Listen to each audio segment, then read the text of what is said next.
Эненин ичи эми Аллаху акбар. Совсем таталы алам. Таталы алам. Эненин ичи өтө таталы алам. Эгерде эненин ичинде бир мүчө толук болбой калса, бул аламга келгенден кийин Кытайдын бардыгы биригип, андай нерсе бере албайт, ишенип коем. Самопал бир нерсе кылып жасап бериши мүмкүн, каучук-саучуктап, бирок ал көздү бере албайт.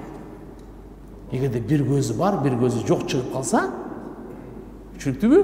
Бүткүл дүйнө биригип, мына сиздин биздин башыбызда көз бар го, мындай көз бере албайт. Эненин ичи ушундай алам. Алам. Алла Таала тепкич менен бизди жаратты. Зуррият деп коет мынакей. Ар бир инсан өткөн аламдардын өзүнүн өзгөчөлүк өкүмдөрү бар. Биз учурда бир тамчы атанын белиндеги суу болуп да турганбыз.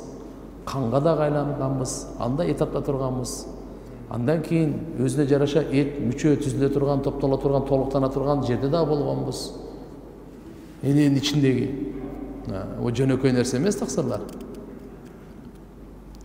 Кур'ан-ы Каримде мындай дейт: "Яхлукукум фи бутуни уммахатикум халкан мин ба'ди халкин фи зулуматин талат. Даликумуллаху раббукум." Я Аллах, я Аллах.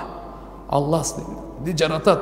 Энеңердин ичинде бир жаралуу, андан кийин башка жаралуу, андан кийин башка жаралуу. Ушунун башында 3 караңгылыктын ичинде. Мына ушу силердин робуңар дейт да, тааныгылачы.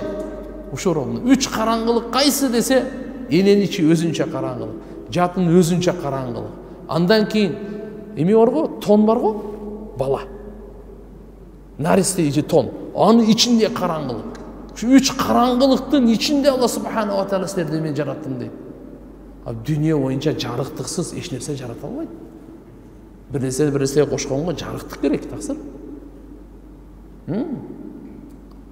Азыр дүйнөдөгү мына высший биологиялардын бардыгын карагыла, химиялардын бардыгын карагыла, жарыксыз эч нерсе кыла албайт.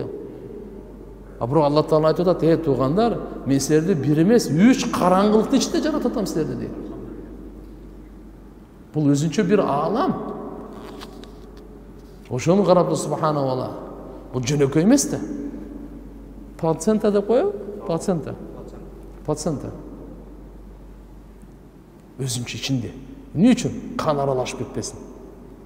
Ушунун азыгына, сүт өткөнүнө, ушунун азыгына бир жаман нажасат тийип калбасын. Адамдын ичинде кан дагы бар, нажас дагы бар, зара дагы бар, заң дагы бар. Бардык нерсе бар да, адамда. Бирок Алла Таала карачы, сизди бизди кандай кылып койду?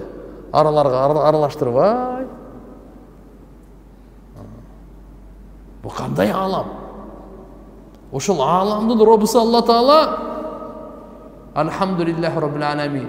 Андан кийин Алхамдулиллахи раббил аламин.